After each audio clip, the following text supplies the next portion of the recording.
할렐루야. 맛있게 드셨어요? 예. 오늘은 책이 총 8권 해야 됩니다. 에스라, 느헤미야, 에스더 세 권의 책은 포로 귀환 시대 때 책이고요. 그리고 우리가 좀 전에 읽었던 욥기서부터 아가서까지 5권은 시가서에 해당이 되죠. 한번 해봅시다. 에스라서가 몇 장으로 되어 있죠? 10장. 에스라서의 이야기는 적어보세요. 성전 이야기. 성전인데 어떤 성전이냐면 성전 재건 이야기예요. 성전 재건 이야기. 그래서 재건자가 좀 거슬리면 그냥 성전 이야기 해도 됩니다. 성전 이야기. 느헤미야는 몇 장으로 되어 있죠? 예, 10석장인데 이건 무슨 이야기죠? 성벽 이야기. 이것도 재건이에요. 이것도 성벽도 재건하는 거예요. 그러니까 성벽 재건 이야기 아니면 그냥 성벽 이야기 이렇게 적어 놓으시면 되고요. 그 다음에 에스더서는 몇 장이죠? 예, 10장. 에스라, 느헤미야, 에스더가요 10장, 13장, 10장 이렇게 돼 있어요. 외우기 좋죠? 예. 자, 에스더서는 무슨 이야기죠? 여러분이 아는 걸로. 불임절 이야기 이렇게 해도 되고, 또 잔치 많이 하지 않아요? 잔치 이야기. 이제 제가 생각하는 기준은 조서 이야기, 조서. 좀 생소하죠, 단어가. 근데 읽다 보면은 조서를 꾸미는 게 나와요. 조서. 하만의 조서가 있고 모르드기의 조서가 있고 그 조서가 아주 중요한 이야기입니다. 그 다음에 욥기는 몇 장이죠? 42장. 무슨 이야기죠? 욥이 고난에 관계되는 게 많이 나오죠, 그렇죠? 그래서 고난 이야기로 읽는 사람은 고난 이야기. 그 다음에 이제 저는 또 다른 시각으로 요거는 인내 이야기, 인내. 자, 인내라는 거는 많이 안 나와요. 그래서 성경 구절을 하나 찾아야 돼요. 자, 아까 같이 성전, 성벽은 안 찾아도 다 알죠, 그렇죠? 근데 에스더는 조서 안 찾아도 돼. 왜냐하면 읽다 보면 그건 나와요, 단어가. 조서. 근데 이게 키워드야, 중요한 키워드. 예. 그런데 욥기에서는 인내는 잘 안 나와요. 그러니까 찾기가 힘들어요. 그렇기 때문에 가로하고 적어 놓으세요. 야고보서 5장 11절. 그리고 야고보서 5장 11절을 찾아서 한번 읽겠습니다. 어차피 우리가 욥기는 다 좀 전에 읽었잖아요. 읽었으니까 읽은 거를 어떻게 정리하는가, 신약에서는. 히브리서 다음에 야고보서죠? 야고보서 5장 11절.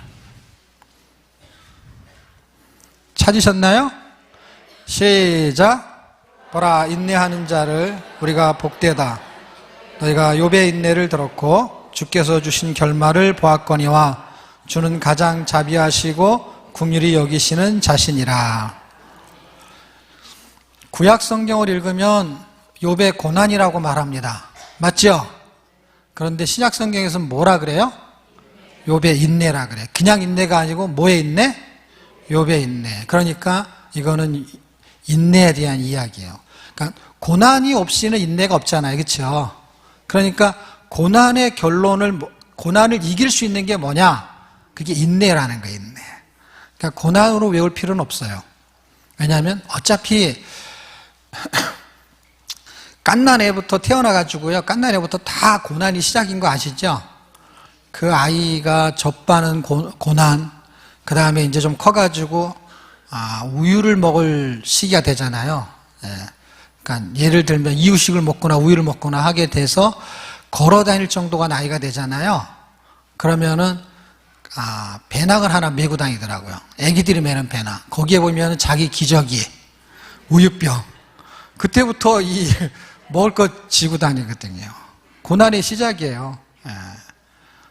갓난아기 시절부터 계속 출발하는 것이죠. 그러니까 그 고난이 먹고 살기 위한 고난이냐 아니면 무슨 고난이냐 하는 고난의 종류도 굉장히 중요하고, 그 고난을 이길 수 있는 방법은 인내라는 게 있네.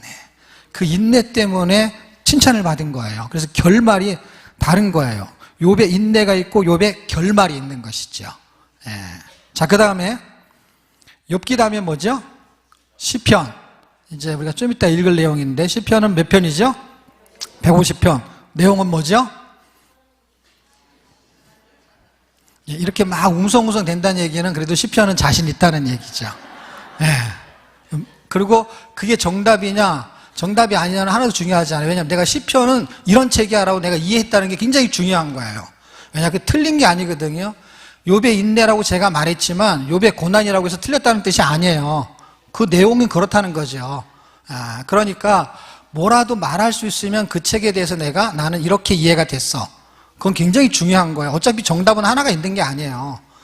그걸 이해할 수만 있으면 단어는 다르게 사용해도 상관없어요. 그러면은 시편은 제가 말하는 것도 정답은 아니에요. 근데 제가 이제 하나의 줄기를 가지고 설명하려는 의도가 있다는 거죠, 저한테는. 그랬을 때 저는 시편은 새 노래의 이야기라고 보는 게 저한테는 의미가 있다. 이게 노래잖아요, 시편이. 기도, 시도 있지만은 그게 노래로 할 수 있는 이야기들이겠네, 전부 다 이게. 이 시어들이 전부 다. 우리가 부르는 노래들이 다 시어거든요, 전부 다. 시 같은 거거든요, 전부 다. 그러니까 시가 있고 산문이 있고 뭐 이런 게 있잖아요. 근데 이거는 시야. 시는 노래로 만들기가 되게 좋거든요. 그런데 이건 성경에 많이 나와요. 많이 나온다는 게 무슨 얘기냐면 시편 33편부터 계속해서 무슨 얘기하냐면 새 노래, 새 노래 이렇게 말해요. 그러니까 새 노래는 그러면 뭐하고 연결이 되어 있느냐? 구원하고 연결이 되어 있어요. 그리고 가사가 있어요. 가사는 어디에 써 있느냐? 그거는 요한계시록에 써 있어요. 그리고 요한계시록에 새 노래가 나와요. 새 노래라는 단어가 많이 안 나와요. 시편이 가장 많이 나오고 그 다음에 요한계시록에 나와요. 근데 어떨 때 그 새 노래를 부르냐? 그 비전 찬송 기억나세요, 여러분? 구원하심이 어린 양께 있도다 할 때 하늘에서도 새 노래를 부르는, 그 새 노래를 부르는 사람들이 있다는 거예요. 그러니까 시편이 노래인데 새 노래에 대한 이야기고 구원에 관계되는 이야기. 자, 그 다음에 시편 다음에 뭐죠? 잠언. 잠언은 몇 장이죠? 31장. 내용은 뭐죠? 지혜에 대한 이야기. 지혜. 이제 무슨 지혜냐에 대한 이야기를 제가 해드릴 거예요. 지혜가, 여러분 중에는 지혜 없어요? 김지혜, 이지혜 있어요? 김지혜? 그러니까 지혜도 무슨 지혜가 있다고. 그러니까 우리가 말하는 지혜가 이 지혜를 말하는지, 이 지혜를 말하는지, 이 지혜를 말하는지, 아니면은 다른 지혜를 말하는지. 성경에는 뭐라 그러냐, 나 지혜는 이렇게 말해요. 잠언을 읽으면 나 지혜는 이렇게 말하는, 이지혜가 아니고 김지혜가 아니고 무슨 지혜? 나 지혜는 하면서, 지혜가 세상에서 머리 좋아지는 지혜가 있고 생활의 달인처럼 뭔가를 잘하는 지혜가 있어요. 근데 성경이 말하는 거는 그 지혜를 말하는 게 아니에요. 전혀 다른 지혜를 말하고 있어요. 아까 제가 말했듯이 욥기는 고난을 말하고 있는 게 분명해요. 내용은 틀리지 않아요. 그런데 인내를 결론을 짓고 설명하고 있다는 거야, 성경이. 그러니까 인내로 보면서 읽는 사람은 별로 없어, 이상하게. 그리고 잠언도 왜 제가 하나의 단어를 자꾸 정리해 주면서 의미를 부여하냐면 자기가 생각하는 것으로 성경을 읽기 때문에 그래요. 그러니까 이런 거요. 목사님이 설교할 때 예수 잘 믿거나 뭐 하면 복 받습니다 할 때 복이라는 단어는 그냥 동일하게 한국말로 복이에요. 뭐 영어로 블레싱을 했든 아니면 한문으로 복복자를 썼든 그냥 그렇게 들리는 블레싱이든 뭐든 다 복이라는 걸 딱 들었는데 내가 해석하는 거는 다 틀리게 해석할 수 있어요. 지금 저 목사님이 말하는 복은 자식이 잘 되는 복을 말하는 건지도 몰라. 아니면 저 복은 직장에 취직이 잘 되는 복을 말하는지도 몰라. 하는 그 복에 대한 개념을 사람들이 동일하게 갖고 있느냐, 다르게 갖고 있다는 거예요. 그러니까 제목을 설정하는 것도 굉장히 중요하고, 제목이 설정된 거에 대한 내용의 의미의 전달도 굉장히 중요한데, 제가 제목을 설정하고 내용의 의미를 전달하려고 하는 의도가 뭐냐면, 단어가 같아도 다르게 생각할 수 있다. 그리고 다르게 생각하게 되면요, 다른 걸로 들어버려요. 예수 믿으면 복 받는다라고 이렇게 딱 말하잖아요. 그러면은 교회 안에 있는 사람조차들도 예수 믿으면 받는 복을 다르게 해석하는 경우가 굉장히 많고, 예수 안 믿는 사람은 당연히 예수 믿으면 복 받는다라는 거는 우리하고 좀 다르게 해석할 수도 있고, 왜냐하면 그 사람들이 생각하는 복의 기준으로 복을 이해해버리고, 경우에 따라서는 예수를 믿어도 성경에서 말하는 복의 개념 정리가 안 돼 있는 상태에서 신앙생활 할 경우에는 뭐 내가 생각하는 그 복을 말하겠지 라고 하는데, 성경에서는 구원의 복의 종류가 여러 개 있는데 하나의 줄기가 있어요. 그게 뭐냐면, 복이 하늘에 있을 때는 신령한 복이라 그래요. 그 신령한 복을, 모든 복으로 너에게 복 주되 해서 복의 근원이 있어요. 근원. 그리고 복의 근원에 의해서 파생되는 게 있어요. 복에 의해서 부수적인 복이 있단 말이에요. 콩국물이라는 거 들어보셨어요? 콩국물. 떡에, 인절미 떡에 콩국물이 붙어 있잖아요.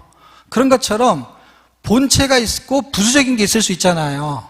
그런 것처럼 본질적인 복을 놓친 상태에서 우리가 생각하는 복이 아닌 복이 아니라 복일 수 있는데, 그 복이 아닌 복을 말하는 복. 지금 제가 말하는 것을 지금 헷갈리게 듣는 여러분, 정리가 안 돼 있으면은 헷갈리는 거, 정리가 돼 있으면은 뭘 말하는지 아는 거. 그래서 헷갈리게 말하는 거예요. 왜냐하면 여러분 스스로 판단할 수 있기 때문에. 나 지금 무슨 말인지 못 알아들었어. 그러면은 복의 근본이 뭔지를 모르는 상태에서 복은 아는데, 어떤 복? 부수적인 복이었어요. 세상에서 잘 되는 것도 부수적인 복이에요. 복이에요. 근데 본질적인 복은 아니에요. 그러니까 예를 들면 예수 안 믿는 사람도 그 복은 받을 수 있는데, 예수를 모르면 절대 받을 수 없는 복이 있단 말이에요. 그 본질적인 복을 성경은 말하면서 주도적으로 말하는 거예요. 그럼 예를 들면 사도 바울 같은 분이 우리가 생각하는, 예수를 잘 믿으면 복을 받는다 했을 때 우리가 생각하는 부수적인 복까지를 다 생각하고 그 복을 정말 중요하게 생각했다. 부수적인 복을 중요하게 생각한 기준에서 사도 바울을 딱 놓고 보면 그 사람은 복을 못 받은 사람이 돼버려요. 왜냐하면 예수를 잘 믿는 사람 중에 한 분이잖아요, 사도 바울이. 근데 잘 믿는 사람 중에 하나인데 우리가 생각하는 기준의 부수적인 거를 본질적인 걸로 놓고 본다면 사도 바울은 잘된 게 별로 없잖아요. 예수 잘 믿으면서 얻어맞기나 하고 감옥에 갇히기나 하고. 그럼 그걸 복을 받았다고 말하지 않잖아요, 우리는. 뭔가 잘 되는 게 있어요. 이 욥처럼 잘 되는 결말이 있어야 되는데 그런 게 아니거든요. 질병에 걸려도 자기가 기도해도 응답도 안 돼. 자기 몸에 있었던 손수건을 만지는 사람은 질병이 낫기도 해요. 근데 바울은 손수건을 가지고 다니잖아. 어떤 사람은 그걸 만지기만 했고, 그런데 손수건을 두르고 다니는 사람은 왜 안 낫냐고요. 그리고 그렇게 기도하는데 왜 안 낫냐고요. 복의 본질적인 기준이 세상에서 잘 되는 게 아닐 수 있다라는 거예요. 그리고 그게 복이 아니다도 아니다예요. 좀 자꾸 헷갈리는 것 같아서. 그게 복이 아닌 게 아니라 그게 복일 수 있는데 본질적인 복은 아닌 거죠. 그렇다고 해서 잘 믿으면 다 잘못 살아야 되냐? 그것도 아니라는 거예요. 본질을 알게 되면 절대 휘둘리지 않는 거예요. 그리고 정말 복을 받으면서 눈에 보이게 잘 살 수도 있지만 그렇지 않을 수도 있어도 그렇게 두려워할 필요도 없고 그렇게 힘들어할 필요도 없어요. 왜냐하면 복의 본질을 놓치지만 않는다면. 그리고 그 모델 케이스가 바울이라고 하면 이해가 되잖아요, 우리가. 바울은 그렇게 우리가 생각하는 부수적인 복을 많이 받은 느낌은 없잖아요, 볼 때. 그럼에도 불구하고 네 은혜가 내게 족하다 이런 소리를 들었잖아요. 예. 그럼 어디까지 했죠? 지금? 잠언은 그게 중요한 거예요. 지혜도 우리가 생각하는 지혜가 아닐 수 있다. 이게 눈이 열려야 돼. 그러니까 잠언에서 말하는 내용이 뭐냐? 내용은요, 잠언 같은 내용은 내용을 설명이 되게 어려워요. 왜냐하면 이게 격언이잖아요, 다. 격언이 31장으로 되어 있고, 한 장 안에도 격언의 종류가 다양하잖아요. 그걸 하나의 주제로 만들어내는 게 되게 힘든 거잖아요. 그런데 제가 이게 신학적으로 하나의 주제를 제가 만들어냈거든요. 그러니까 정확한 기준을 가지고 격언도 그 필요에 의해서 그걸 몰아놨어요. 그래서 구조가 아주 명확하게 설명이 가능한 책 중에 하나예요. 단지 사람들이 지혜를 머리가 좋아지는 지혜로 착각하는 것 때문에 제가 여기다 에너지를 많이 쓰는 것 뿐이에요. 절대로 그런 얘기가 아닌 거예요. 예. 자, 그 다음에 잠언 다음에 뭐죠? 전도서. 전도서는 내용이 12장. 12장의 내용이 솔로몬의 인생론이에요. 그러니까 인생에 대한 이야기, 인생에 대한 이야기. 그러니까 인생의 목적을 찾을 수 있어야 돼. 잠언을 통해서는 지혜의 목적을 찾아야 되고, 지혜. 그리고 여러분 잘 생각하는 잠언이 솔로몬이 쓴 거잖아요. 솔로몬의 잠언, 전도서, 솔로몬의 인생론 했을 때 어제 다 하지 못한 내용들이 꽤 많은데, 예를 들면은 솔로몬이 일천번제를 지내가지고 얻었던 지혜가 있었죠. 그 지혜하고도 연결이 되는 거예요. 그게 사람의 지혜냐 하나님의 지혜냐 할 때 하나님의 지혜인 그 지혜를 가지고 잠언을 쓰는 거예요, 사람이요. 예. 거기서부터 갖고 와야 돼요. 그러니까 열왕기상 3장에 있는 이야기하고 잠언하고 연결시키셔야 돼요. 예. 자, 그 다음에 전도서, 그 다음에 아가서, 그렇죠? 예. 아가서는 아이들도 읽어야 되니까 장수가 좀 작아요. 아가들도 읽어야 되니까. 그래서 몇 장이에요? 8장밖에 안 돼요. 그래서 이걸 잘 읽으면 팔자가 펴요. 8장. 잊어버리지도 않죠. 8장. 근데 8장의 그 내용은 사랑. 그러니까 솔로몬의 사랑에 대한 이야기죠. 그러니까 사랑 이야기라고 하면 되겠죠. 근데 이 사랑 이야기가 사람끼리 하는 사랑이 있고, 이제 사랑에도 이제 종류가 있는 거예요. 지혜에도 의미가 있는 것처럼. 그러면 사람이 동물을 사랑할 수도 있고, 사람이 사람을 사랑할 수도 있고, 그렇죠? 근데 사람이 하나님을 사랑하는 그 사랑, 창조주와 피조물의 사랑에 대한 이야기를 쓰고 있는 거고, 그런 의미에 대한 부여가 이제 예배소서하고도 연결되는 내용. 예배소서를 이해하면 더 좋을 수도 있다라는 생각이 듭니다. 자, 세 권의 책을 동시에 좀 해보려고 하는데, 그 세 권의 책이 에스라, 느헤미야, 에스더. 일단은 에스라서로 가볼게요. 에스라서하고 느헤미야서 두 권을 그냥 동시에 같이 한번 해볼게요. 지금 성경을 몇 시에 또 읽을 예정인가요? 패널들이?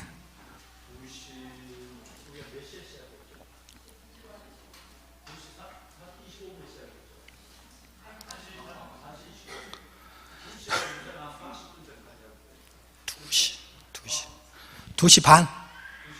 네, 2시 반이면 1시간 한 10분 정도 하는 거죠. 맞죠? 네, 2시 반 정도? 네. 자, 에스라. 이제 보는 시각. 제가 아까 막 시편은 새 노래, 근데 요한계시록 연결하고 막 이렇게 하는 이유 중에 뭐냐면, 지금 짧은 시간에 할 수 있는 건 키워드를 빨리 찾는 거고, 이게 구분하는 것도 시간이 많이 걸려요. 그러니까 구분이라는 건 뭐냐, 소론, 본론, 결론. 이것도 시간이 많이 걸리니까 하나로 지금 말할 수밖에 없어서 한 주제를 가지고 관통할 수밖에 없는데, 에스라하고 느헤미야하고 에스더는 같이 묶어야 되는데, 일단 두 권을 묶어볼게요. 두 권은 어떻게 이해하시면 되냐면, 포로로 잡혀갔어. 그리고 나서 에레미야가 뭐라 그랬냐면 70년이 지나면 다시 돌아온다 그랬어요. 그래서 70년이 돼서 다시 돌아오게 되는 이야기가 에스라서 이야기예요. 그리고 에스라서 이야기 한 7장쯤에는 돌아오는데 1차, 2차, 3차가 있다면, 1차 이야기는 1장에 6장 사이에가 1차 이야기고, 그 다음에 두 번째로 돌아올 때는 한 80년 정도 지난 다음에 돌아와요. 그래서 연대를 외우면 좋지만은 지금 이 시간에 연대 외울 시간도 없고, 그러니까 어쨌든 BC 538년에 한 70년이 지나서 돌아와요. 516년에 멸망해가지고 돌아오고, 그리고 80년이 지나요. 458년에 이제 2차로 기원하는 게 7장에 나오는 그 에스더가 어떤 마음으로 돌아오는지 할 때, 1차로 돌아오는 거는 에스라는 아니거든요. 스룹바벨이고, 그 다음에 2차 총독으로 오는 게 이제 에스라예요. 그게 한 그 6장과 7장 사이가 연대가 한 80년이라는 오차의 범위가 있어요. 그리고 나서 느헤미야가 전개될 때는 3차로 돌아올 때 느헤미야가 총독으로 돌아오거든요. 자, 이거는 그냥 일반적인 성경 지식이에요. 근데 이것보다 중요한 게 있어요. 그게 뭐냐면 이 지식은 기본적으로 알고 계셔야 돼요. 학습을 하셔라도. 그리고 지금 모르면 나중에라도 배우셔야 되고. 그런데 이 내용은 모르는 상태에서도 지금 제가 말하는 거는 꼭 놓치지 않아야 되는데, 돌아올 때 생각해 보세요. 우리 고향이니까 가야지 하고 모든 사람이 거기 있었던 본토에 살았던 사람들이 있잖아요. 그러니까 아니, 본토가 아니지. 그 예루살렘에 있다가 저쪽 그 바벨론으로 포로 잡혀가서 거기서 살고 있는 그 땅에 살고 있는 사람들이 전체가 다 일로 돌아올 마음을 품었을까요? 아니면은 그냥 거기서 살려고 하는 마음을 품었을까요?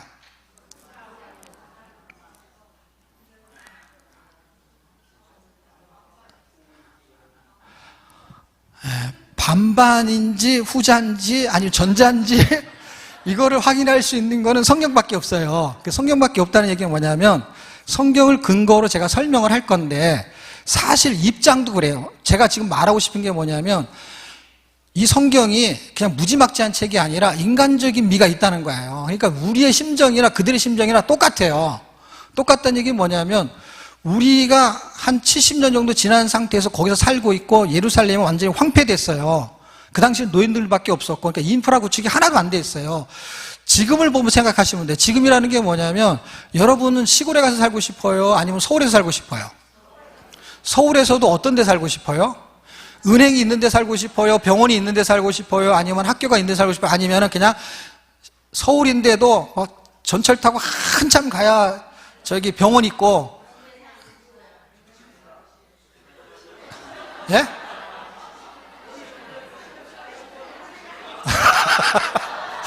여기는 전철이 가깝잖아요. 낙성대요. 예?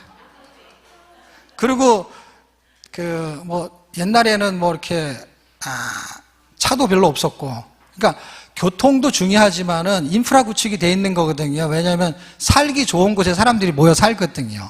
그러면서 그런 게 형성이 되는데, 살다 보니까 한 70년쯤 살다 보니까, 그리고 2차로 올 때는 80년이니까 150년쯤 지났고, 에스라가 2차로 귀환해서 올 당시에는 포로로 잡혀가서 150년 지난 상태예요.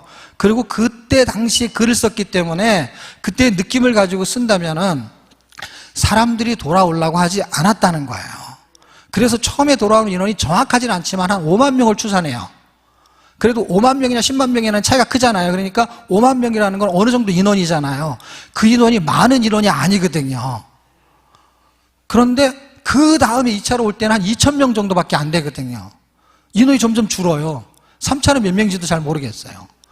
무슨 얘기냐면, 사람들이 예루살렘에 가려고 안 한다는 거예요. 그거는 성경으로, 우리는 지금 말하는 거는 저와 여러분이 그냥 느낌으로 그냥 이해가 되는 거예요. 물론 오고 싶은 사람이 혹 누군가 있었겠지만 많지 않다 이 말이에요. 그리고 사람들이 안 가려고 해요. 그리고 어느 정도 인원이 가야 성전을 건축하지, 가고 싶은 사람 10명, 20명 이렇게 갖고는 되지가 않잖아요. 그러니까 하나님이 어떤 분이시냐면, 하나님이 계획을 갖고 있는데 사람들은 절대 요동을 하지 않는 거예요. 요동을 하지 않는다는 게 뭐냐면, 여기서 담임 목사님이 뭔가를 광고하고 홍보하고 이야기해요. 다시 교회도 건축해야 되고 헌금도 필요하고 그런 이야기를 해. 그런데 여러분의 교인이 3천 명이든 3만 명이든 여러분이 할 마음이 아무도 없어. 그럼 못하는 거죠. 근데 누군가 할 사람은 한두 명은 있을지 몰라요. 그런데 여러분하고 저 있는 사이에, 이제 목회자가 여기서 선포하고 하는 사이의 강단 사이가 요 정도밖에 안 되잖아요. 안 되는데 이 거리가 너무 먼 거예요. 왜냐하면 마음의 거리가. 그런데 하나님이 역사해야만이 역사가 일어나는 거예요. 요 사이에서. 이미 선포는 다 됐어요.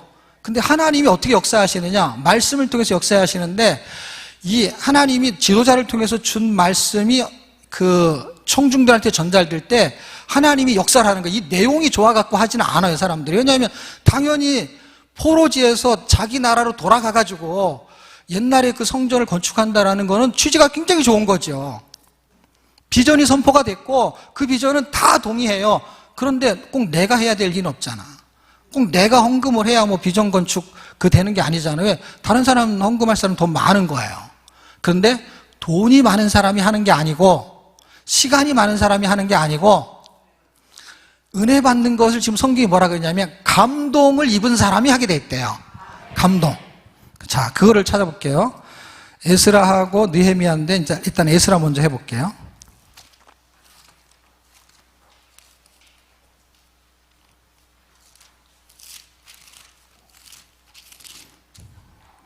역대하 끝하고 에스라서 1장하고 같다라는 건 여러분 다 아시죠? 그렇죠? 그래서 그 얘기는 할 필요가 없을 것 같고 이제 1장 1절. 자, 1장 1절은 누가 나오는 거냐면 고레스가 나와요. 그러니까 하나님이 고레스를 감동시켜야만이 돼요. 한 나라의 일국의 왕에 감동을 줘요. 이게 하나님이 하셨다는 거예요. 그러니까 고레스가 마음이 착하고 야, 이 백성들을 돌려보내야 되겠다 하는 그런 착한 마음이 자기 스스로 생긴 게 아니고 하나님이 감동을 준다는 거예요. 자, 1장 1절 찾으셨나요? 시작. 바사왕 고레스 원년에 여호와께서 예레미야 입으로 하신 말씀을 응하게 하시려고 바사왕 고레스의 마음을 감동시키매 저가 온 나라에 공포도 하고 조서도 내려 가로되. 하나님이 고레스의 마음을 감동시켜서 포로들을 귀환시키는 일에 조서를 꾸밉니다. 자, 그러면 다른 나라의 왕이 포로로 잡혀온 사람들을 풀어주겠다고 하는데 너도 나도 가야지 했으면은 하나님이 그 1차로 귀환하는 백성들의 마음에 감동을 줄 필요가 없잖아요. 감동을 줬다라는 것을 성경에 기록했다는 의미는 뭘까요? 가려고 하지 않았다는 거지. 가려고 하지 않았는데 감동을 줘서 기껏 온 사람이 몇 명이라고요? 5만 명인데 5만 명 정도에게 하나님이 감동을 준 거예요. 그러니까 감동이 있지 않으면 할 수가 없는 거예요. 그러니까 여러분이 오늘 이제 내일이면은 그래도 구약을 거의 다 읽게 될 겁니다. 그런데 감동이 온다는, 우리는 지금 머리로만 자꾸 해석을 하려고 그래요. 그래서 어떤 내용이 어떤 의미가 있고 그런데 성경이 나한테 감동을 줘야 되거든요. 왜 그러냐면 적어보실래요? 디모데전서 3장 16절 찾아서 읽질 않을 거예요. 그 다음에 베드로후서 1장 21절. 지금 에스라서하고 연동해가지고 그 말씀을 나중에 읽어보세요. 왜냐하면 디모데후서 3장 16절을 여러분이 잘 아실 거예요. 모든 성경은 하나님의 감동으로, 그리고 베드로후서 1장 21절도 똑같아요. 성령의 감동으로. 그러니까 하나님의 감동이 무슨 감동이요? 성령의 감동. 그러니까 성경은 하나님의 감동으로 쓰여진 책이에요. 그러니까 어떻게 읽어야 되냐? 이 머리로 읽는 게 아니고 마음으로 읽는 거예요. 감동을 먹어야 되는 거예요. 예수 안 믿는 사람이 전도를 들을 때 머리로 듣기 때문에 예수를 못 믿는 거잖아요. 어떻게 내가 무슨 죄를 질지도 모르고 미리 2000년 전에 죽어줬냐고. 말이 안 되잖아요. 당신 죄 때문에 죽었다라는 말을 2000년의 격차가 나니까 이해할 수가 없는 거예요. 어제 죽었어도 이해가 안 되는 거예요. 왜냐하면 내가 오늘 짓는 죄에 대해서 죽었다고 말하면 아직 죄도 안 졌는데 미리 죽었다는 것을 어떻게 이해할 수 있냐고요. 성경은 이해되는 책이 아니고, 물론 지식과 머리를 줬기 때문에 깨달음도 있고 이해도 돼요. 그렇지만은 감동이 없이는 이해도 깨달음도 잘 안 올 거예요. 그러니까 감정으로 읽는 거에 차이가 있다는 것만 이해하시면 돼요. 그러니까 감정적인 게 아니고 감동적이라는 거는 이성적이라는 뜻이에요. 이성적. 그러니까 정신이 말짱한 상태에서도 하나님이 주는 감동이요. 내가 손해를 보는 한이 있더라도 하고 싶은 열망을 주는 거, 이게 감동이에요. 감정은 손해를 보면은 손해를 느끼지 못하면서 하는 거예요. 그런 거 아세요? 부흥사가 와가지고 은혜를 끼쳤어요. 그래가지고 감동을 먹은 게 아니라 감정이입이 됐어요. 그래가지고 헌금을 써냈는데 집에 가서 재정석이 돌아오니까 어떻게 해요? 너무 많이 써낸 거야. 근데 감동을 먹었다라는 건 어떤 거냐면 많이 써낸 걸 알고 쓰는 거야. 알고 많이 썼어. 근데 내가 알아요. 그런데 감동이라는 건 뭐냐면 내가 덜 먹고 덜 입고 나는 하나님께 드리겠다라는 그 감동은 손해를 볼지 알고 쓰는 걸 말하는 거고, 감정은 이건 좀 약간의 실수가 있는 거지. 감정이 격해갖고 우리가 정신을 차려보니까. 근데 감동은 정신 나간 상태가 아니라 정신이 인정된 상태에서 내가 지금 살고 있는 집을 다 정리하고 재산 정리하고 다 해서 여기 지금 잠깐 왔다 놀러 오는 게 아니라 여기 이쪽으로 와야 되는 거예요. 이게 선교지를 가는 거하고 똑같은 거예요. 어디 가는 게. 지금 예루살렘이 오는 게요. 지금 이게 남의 얘기가 아니란 말이에요. 우리가 다 이런 상황에 봉착할 거란 말이에요. 그러니까 이렇게 와야 되는데 그냥 하나님 가르치니까 무조건 가지. 그럼 뭐든지 다 순종할 수 있죠. 순종에 대한 내용이 이거 하나만 있는 건 아니잖아요. 근데 그렇게 왔을 때 자기가 거기 가면 불편한 게 너무 많은 걸 다 알거든요. 그런데 그것을 감수하겠다는 거예요. 그런 사람들에게 하나님이 감동을 주셔요. 5절 1장 5절 찾으셨나요? 시작. 이에 유다와 베냐민 족장들과 제장들과 레위 사람들과 무릇 그 마음이 하나님께 감동을 받아 올라가서 예루살렘 여호와의 전을 건축하고자 하는 자가 다 일어나니 했을 때도 인원을 세하려 보니까 그렇게 많지 않았다라는 것을 확인할 수가 있습니다. 자, 에스라서 이제 1차 기환 때에 하나님 이런 마음을 주셨어요. 근데 2차 기환 때도 그런 마음을 주시느냐? 그런 마음을 주셨은 것 같아요. 그래서 1차 기환은 성전에 대한 재건 이야기이기 때문에 그거는 이제 이루어집니다. 자, 그리고 7장서부터가 이제 2차 기환의 이야기인데 7장에서도 하나님이 감동을 주십니다. 27절. 아닥사스다 왕한테 감동을 주는 거거든요. 그래서 감동이라는 단어가 없지만 감동을 줬다라는 것을 확인할 수 있는 단어들이 반드시 있거든요. 그래서 그거를 찾아보시면서 27절을 읽겠습니다. 찾으셨나요? 시작. 우리 열조의 하나님 여호와를 송축할지로다. 그가 왕의 마음에 예루살렘 여호와의 전을 아름답게 할 뜻을 두시고. 감동이라는 단어는 없지만 감동이라고 해도 틀릴까요? 안 틀릴까요? 안 틀리죠. 왜냐하면 마음이라는 것도 있고 하나님 여호와의 전을 아름답게 할 뜻을 두시고, 그 뜻을 뒀다라는 것은 하나님이 감동을 주셨다라는 것으로 확인할 수가 있습니다. 그러면 1차와 2차 기환을 통해 가지고 하나님께서 이 일을 벌이시는 그 일, 이 일은 말씀을 통해서 감동을 준다라는 의미는 어떤 거냐면 가치를 발견할 때만 갈 수 있대요. 가치를 발견하다는 건 뭐냐면 생명을 걸 만한 가치, 그 가치를 성전 건축으로 이 사람들은 감동을 먹은 거예요. 가치를 느꼈기 때문에 내가 손해를 감수하는 거야. 그래, 교회를 건축하는 게 내가 좀 덜 입어도 이게 더 가치가 있을 것 같아. 내가 선교 헌금을 하는 게 선교사님들이 거기에 선교하는 것이 그 수고를 내가 가서 할 수는 없지만 내가 헌금을 통해서 그 사람들에게 선교할 수 있는 일을 도와줄 수 있는 거, 내가 한 끼를 덜 먹어도 그걸 하겠다라는 거는 나한테는 한 끼를 굶어야 되는데 굶는 거의 가치가 선교지에서 어떤 사람들의 생명이 살아날 수 있다라는 거예요. 그렇기 때문에 한 끼를 굶는 거에 가치 부여가 돼버린 거니까 이 사람들이 바벨론에서 살다가 자기가 재산을 팔아가지고 땅을 팔아가지고 일로 넘어와가지고 여기서 성전을 건축하는데 목숨을 걸어야 되거든요. 이게 여기서부터 이렇게 가는 거리만 해도 한 5개월 걸려요. 뭐 더 늦게 가면 한 5, 6개월 더 걸릴 수도 있고, 좀 빨리 가면 4개월. 우리 지금 성경에 보면은 몇 개월 걸렸다는 게 나오거든요. 뭐 에스라 정도만 읽어도. 그러니까 거리가 사실은 금방 가는 것도 아니에요. 가가지고 뭔가 막 집도 세워야 되고 학교도 만들어야 되고 병원도 세워야 되고 이 쉬운 일이 아니거든요. 선교지를 가는 건데 거기에 가치를 부여하는 거거든요. 어떤 가치? 생명을 걸 만한 가치. 돈의 가치가 아니라 생명을 걸 만한 가치. 이사야서 55장. 이사야서 55장.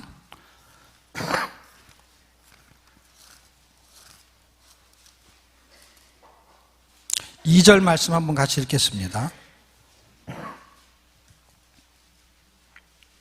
찾으셨나요? 시작. 너희가 어찌하여 양식 아는 것을 위하여 은을 달아주며 배부르게 못할 것을 위하여 수고하느냐. 나를 청종하라. 그리하면 너희가 좋은 것을 먹을 것이며 너희 마음에 기름진 것으로 즐거움을 얻으리라. 양식 아닌 것에 은을 달아주며 배부르지 못하는 것에 수고하느냐. 그 말이 무슨 말이냐면 양식과 먹는 거, 그러니까 생명을 연장하는 것을 말하는 거예요. 쉽게 보면은 생명을 연장하는 거에다가 뭔가를 투자해야 되는데 지금 양식 아닌 거에다가 투자를 하는 걸 이상하게 생각한다는 거죠. 그 다음에 먹어도 배부르지 못하는 거 거기에다 왜 수고하느냐. 무슨 얘기냐면 생명을 걸 만한 가치는 어디에다 투자해야 되냐면은 생명에 버금가는 거에다 투자해야 된다는 뜻이거든요. 근데 양식 아닌 거에 은을 달아주고 배부르지 못할 게 수고하느냐라는 건 뭐냐면 생명의 가치를 왜 먹어도 배부르지 않는 거에, 그 다음에 양식 아닌 거에 우리가 지금 막 돈을 쓰고 시간을 쓰고 하는 그 모든 것들을 어디다 쓰냐 할 때 생명의 가치를 느끼지 않은 데다 쓰는 경우가 허다하게 있다라는 거예요. 그러니까 지금 내 생명의 가치가 존중을 받으려면 이런 거잖아요. 우리가 좋은 옷을 사 입어요. 어떤 사람이 좋은 옷을 사 입냐? 좋은 사람이 좋은 옷을 사 입는 게 아니라 돈이 많은 사람이 좋은 옷을 사 입어요. 그러니까 비싼 옷을 사 입어요. 근데 이 옷으로 자기의 가치를 증명하려고 해요. 어떤 가방으로. 그러면 내 가치가 이 옷만 못하냐 할 때 이 존재감이 지금 존재감을 말하는 거거든요. 내 생명의 가치가 이 옷으로 증명할 거냐, 아니면 내가 어디에다 인생을 투자하는 것에다가 내 인생의 가치가 존중받을 것이냐 할 때 돈 있는 사람은 기껏해야 옷이고 돈 있는 사람은 기껏해야 가방이고 기껏해야 차예요. 그런데 그거는 생명의 가치 위에 오를 수가 없죠. 왜냐하면 목숨이 더 가치가 더 있으니까. 그러니까 목숨을 걸 만한 가치가 명품 가방이 아닌 거죠. 목숨을 걸 만한 가치가 이 명품 옷이 아닌 거예요. 그게 바로 생명의 가치, 나에게 생명을 주장할 만한 사람의 가치의 옷을 입어야 되래요. 그래서 성경은 예수로 옷 입고 이렇게 써 있어요. 그 가치에다가 생명을 거는 사람이 가치 있는 사람이 되는 거예요. 그러니까 예수에다가 생명을 거는 사람, 그 사람이 생명의 가치를 아는 사람인 거죠. 그러니까 성전을 건축해라 하는 데다가 목숨을 거는 사람, 이 사람들은 뭘 안냐면은 자기가 생명을 걸 만한 가치를 발견한 사람. 근데 하나님은 우리에게 어떤 감동을 주느냐? 생명을 걸 만한 가치에다가 감동을 준다는 거예요. 부자 되는 가치에다가 감동을 주는 게 아니고 생명을 걸 만한 가치에. 그게 저는 성전을 건축하고 그 다음에 율법을 재건하기 위해서 1차, 2차로 기한하는 백성들에게 하나님이 감동을 주신 거는 성전을 건축하고 율법을 재건하는 것이 그 생명을 걸 만한 가치를 두었다라고 보게 됩니다. 자, 그 다음에 느헤미야로 한번 가볼게요. 느헤미야도 느헤미야는 굉장히 중요하죠. 왜 중요하냐면 우리가 지금 성경을 읽고 있잖아요. 성경 낭독, 통독에 대한 부분을 느헤미야하고 함께 했던 분이 에스라는 사람이에요. 그래서 느헤미야 8장쯤에 보게 되면 성경 율법책을 가져다가 낭독하는 이야기들을 하게 됩니다. 13장 1절에도 그런 이야기가 들어있고요. 그러니까 여기서 보통 에스라서에서 따와가지고 에스라 하우스, 에스라 성경 통독하는 분들은 이 에스라라는 이름을 많이 씁니다. 왜냐하면 구약시대 때 성경을 많이 읽었기 때문에 그렇습니다. 저도 굉장히 좋아는 하지만 저는 다른 시각에서 느헤미야를 좀 해결했으면 좋겠는데 두 개의 구조를 한번 적어보실래요? 느헤미야 2장하고 7장인데요. 하나님은 느헤미야한테도 감동을 줘요. 그러니까 1, 2, 3차로 돌아올 때 하나님은 계속 감동을 주셨던 것 같아. 그런데 지금 우리한테도 하나님은 분명히 감동을 주실 거예요. 그러니까 예스라한테 줬던 감동, 고레스한테 줬던 감동, 그 다음에 한 5만 명이 돌아올 때 1차 귀환제를 줬던 감동, 그런 감동이 느헤미야에도 하나님이 줬고 그 하나님이 우리한테도 감동을 줄 거예요. 어떤 일을 하라고? 하나님 생명을 걸 만한 가치의 내 인생을 드릴 수 있는 존재로 하나님 우리를 감동을 주실 거예요. 그런 감동이 여러분한테 있었으면 좋겠습니다. 그리고 이런 감동 저런 감동 하나도 없습니다. 그래도 이거라도 있으면 좋겠다. 그게 뭐냐? 성경 일독이라도 할 감동. 이번 그 기간에. 그런데 그게 발전이 돼가지고 그 성경을 읽을 수 있는 감동은 되게 중요해요. 왜냐하면 성경을 읽으면 다른 감동을 줄 거니까. 어떤 감동? 하나님이 나한테 원하시는 감동이 있을 거예요. 일단은 지금은 일독이라도 이번에 한 번이라도 읽을 감동이 생기고 그리고 읽는 동안에 정말 하나님이 나를 통해서 하시고 싶은 일에 대한 감동이 생겨야만이 사는 가치가 있잖아요. 예. 양식 아닌 것에 돈을 쓰지 말라는 거예요. 양식에, 어떤 양식? 영생의 양식에 생명을 투자하기를 축복합니다. 자, 2장 12절.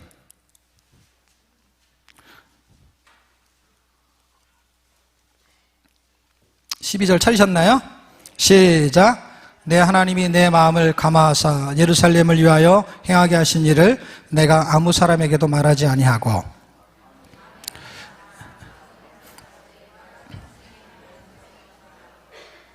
예, 제 성경하고 여러분 성경이 좀 달라서 그런데 어쨌든 내 하나님이 내 마음을 감화하사. 여러분 성경 어떻게 돼 있어요? 감화가 뭘로 돼 있어요? 예? 주신 거. 그냥 감화, 감동. 마음에 주신 거. 그러니까 그분이 나한테 뭔가를 느끼게 했다는 거, 그거잖아요. 그래서 한문으로 하면은 감동이나 감화 이렇게 쓸 수 있죠. 그 다음에 7장 5절. 여기는 감동으로 돼 있는데 여러분 성경 뭘로 돼 있나 한번 봤으면 좋겠네요. 여기는 감동으로 돼 있어요? 예. 예. 내 하나님이 내 마음을 감동하사. 그러면서 여기는 여러분 성경을 읽어보세요. 시작.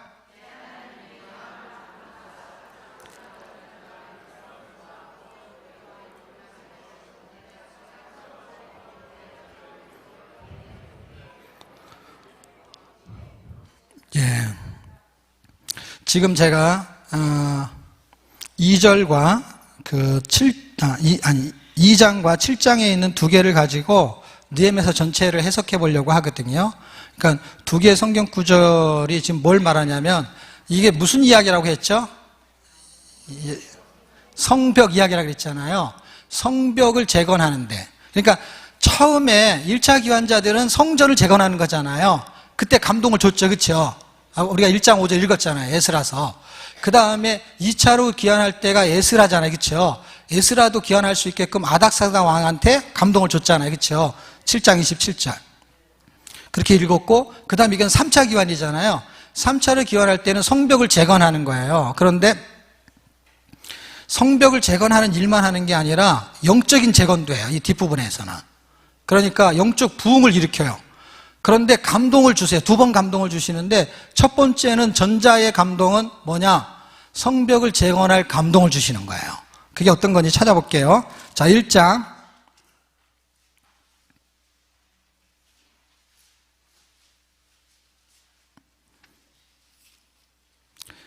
3절. 제가 읽어드릴게요. 저희가 내게 이르되 사로잡힘을 면하고 남은 자가 그 도에서 큰 환난을 만나며 능욕을 받으며 예루살렘 성은 회파되고. 예루살렘 성은 회파됐다. 성문은 소화되었다. 그러니까 성문은 불타서 성문이 없다. 그리고 예루살렘 성은 회파됐다. 회파됐기 때문에 뭐냐면 다 성벽이고 뭐가 다 무너져 버린 거야. 다. 그러니까 성전이 무너지고 성벽도 무너지고 그 다음에 그 성문이 불에 타고 없어요. 그것을 소식을 들었어요. 그런데 1장, 2장 지나가지고 일단 아닥사다왕한테 총독으로 임명을 받고 예루살렘으로 가게 된 허락을 받고 도착을 해요. 그게 2장입니다. 2장 11절. 내가 예루살렘에 이르러 거한 지 3일에. 이제 예루살렘에 온 지 3일밖에 안 됐어요. 그러니까 1장과 2장 사이에는 이제 예? 저한테 얘기한 거 아니죠? 예.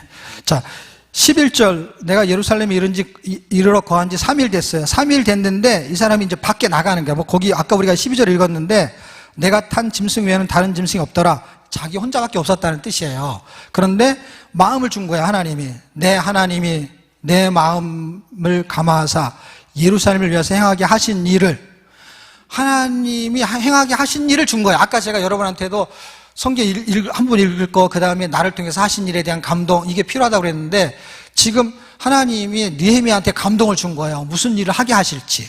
그리고 나가서 봤는데 아까 1장 3절에서는 자기가 눈으로 본 게 아니라 귀로 들은 거예요. 이해가 되죠? 그리고 이제 도착을 해가지고 이제 말 타고 가서 보는 거야. 말 타고 가서 딱 보니까 13절. 그 밤에 골짜기 무도로 나가서 용정으로 본문에 이르니 동안에 보니 이게 지나가면서 보는 거야. 예루살렘 뭐가 다 무너졌다고요?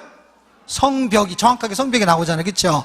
이 사람이 눈으로 본 거예요. 눈으로 봤을 때, 전에는 눈으로 보기 전에는 예루살렘 성이 다 회파되고, 그런데 어떻게 회파됐는지 자기 눈으로 본 거야. 정확하게. 성벽이 다 무너지고 성문은 어떻게 됐다고요? 불에 타서 없어졌다는 거예요. 그래서 이게 하나님이 하실 일을 감동을 주고 이걸 보게 된 거고, 이것 때문에 온 거 맞는데 이걸 확인한 거예요. 그래서 이때부터 52일간 한 손에는 검을 들고 한 손에는 그 성벽을 쌓는 도구를 가지고, 양손을 가지고 방비를 하면서 저걸 52일 만에 성벽을 건축해요. 그런데 그 두 손으로 한 손에 검, 한 손에는 쟁기 뭐 이런 걸 들고 일을 하는데 이 두 손이 모아질 때가 있어요. 그때는 뭐 했냐? 기도했거든요. 그러니까 이건 뭘로 이루었느냐? 기도로 이루어요. 기도로. 그래서 전반부의 이야기는 감동을 주셨고 성벽을 재건했는데 여기는 기도가 굉장히 강력하게 움직여요. 그런데 7장으로 넘어가게 되면은 말씀이 움직여요. 이제는. 지금 이게 두기둥 축제인 거 아시죠? 말씀과 기도가 이루어지잖아요. 그런데 이게 딱 느헤미야가 순서만 바뀌었지, 앞에는 기도고 뒤쪽에는 말씀이에요. 그래서 7장으로 가면 이 뒷부분은 다 뭐가 많이 나오냐면요, 족보가 많이 나와요. 7장 진도 지금 족보가 나와요. 족보.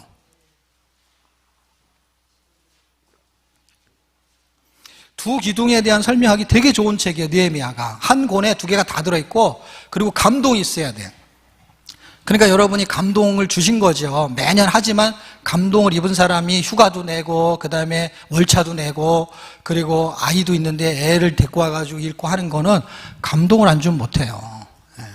그런데 또 이게 끝나면은 기도 축제가 있잖아요. 그것도 감동이 필요하거든요. 자, 지금 5절 우리가 아까 읽었죠? 읽었는데 이 5절서부터 쭉 이야기가 뭐냐면 7장 전체가 다 1차 기환. 에스라서에 읽으면 이 이야기가 똑같이 나와요. 에스라서에 있던 거를 갖고 온 거예요. 근데 왜 갖고 왔냐면은 목적이 있어요. 그 보게대로 계수하게 하신 거로 내가 처음으로 돌아온 자의 보게를 얻었는데, 처음으로 돌아온 자의 보게, 이게 뭐예요? 1차 기환자들의 보게. 그거는 1차 기환자들이 가족별로 등록을 한 게 있어요. 등록. 그게 지금 제가 뒤로 갈 시간이 없어서 설명을 안 하겠는데, 찾아보지 않겠는데, 에스라서에 보면은 그 명단 나오는 거 한번 읽으셨죠? 그게 이 명단하고 똑같아요. 예. 에스라 2장 1절에서 70절, 2장 전체의 내용이 여기에 그대로 삽입이 된 거예요. 그런데 인원수를 계수하는 거, 이걸 지금 쉽게 말하면 뭐라고 생각하시면 되냐면, 교회로 말하면 구역 조직과 같은 거야. 구역 조직, 구역 식구. 그래, 구역을 식구라 그러잖아요. 식구별로 쫙 계속 명단을 쫙 작성한 거야. 이유가 뭐냐면, 이렇게 보게를 얻으려고 했던 게 뭐냐면, 예루살렘 성문에 사람들 다 모으게 하려고 하는 거예요. 이게 그런 걸 뭐라 그러죠? 연락망 있잖아요. 연락망이 필요했던 거야. 이 사람한테는 쫙 모아가지고 이 사람이 뭘 하냐, 이게 쫙 모은 다음에 곧바로 8장 1절이 시작되거든요. 이렇게 모아가지고 뭘 하려고 하냐면 성경을 통독하려고 한 거야. 야, 여러분의 구역 조직은 왜 만들었냐? 구역장한테 전화해, 오늘 9시부터 성경 읽는다고. 그런 사람들이 쫙 오는 거예요. 어디에? 예루살렘에 쫙. 교회에 쫙 모이는 거란 말이에요. 성경 읽게. 1절, 이스라엘 자손이 그 본성에 거하였더니 7월에 이르러서 모든 백성이 일제히 수무라 광장에 모여 학사 에스라에게 여호와께서 이스라엘에게 명하신 모세 율법책을 가져오게 하기를 청하매 하면서 이 회중 앞에서 이 면을 쫙 듣게 됩니다. 무슨 얘기냐면, 이 7장 이후서부터 계속해서 인구 그 족보의 내용이 계속 나와요. 예를 들면 11장, 10장 같은 경우에는 인을 친 사람이긴 하지만 11장, 12장 다 사람 이름이, 근데 7장 이후서부터는 사람 이름이 거의 많이 나와요. 다. 예, 사람 이름 읽으면 끝이에요. 그냥. 근데 그 사람들을 그렇게 할 마음을, 감동을 줘서 했다는 거예요. 그러니까 하나님이 감동을 줬다는 건 하나님의 계획이 있다는 게 없다는 거예요. 있었던 거예요. 그리고 이미 계수가 돼 있었던 사람들이에요. 그 7장은. 그런데 그것을 확인하고 또 기록하면서 8장의 숨은 관장에 모여서 하는 이야기가 뭐냐? 그거는 율법책을 낭독하려고 사람들을 모으는 건데, 9장 10장, 11장, 12장 가게 되면은 이제 13장 1절이 등장하는데 13장 1장 이렇게 기록되어 있어요. 그날에 모세의 책을 낭독하여 백성에게 들렸는데 사람 이름 말하고 성경 읽고 사람 이름 말하고 성경 읽고. 그러니까 등록하라고요. 이름표 달라고. 바쁘는데 힘들대잖아요. 개수를 왜 하냐고. 여러분 군대에서는 맨날 인원수 세는 거 아세요? 화장실 갔다 와도 인원 세알이고 밥 먹고 나도 인원 세알이고 잠잘 때도 인원 세알이고 자고 일어나도 인원 세알이고. 뭐 하려고? 전쟁 시키려고, 훈련하려고. 여러분 이름 세알이고 인원 통계 내는 거 사실은 어떻게 보면은 넓은 의미로 보면은 우리 교인이 몇 명인지 수를 헤아릴 수도 있지만 이게 계보대로 이렇게 써 있는 건 뭐냐면 가족대로 이렇게 돼 있는 거예요. 가족대로, 구역대로 그렇게 딱 진영대로 이렇게 만들어 놓은 것이 이 사람들을 훈련시키려고 하는 거예요. 근데 훈련시켜야 되는데 기도와 말씀으로 훈련시키는 거예요. 굉장히 중요하죠, 기도와 말씀. 자, 어디를 보시면 되냐면 9장.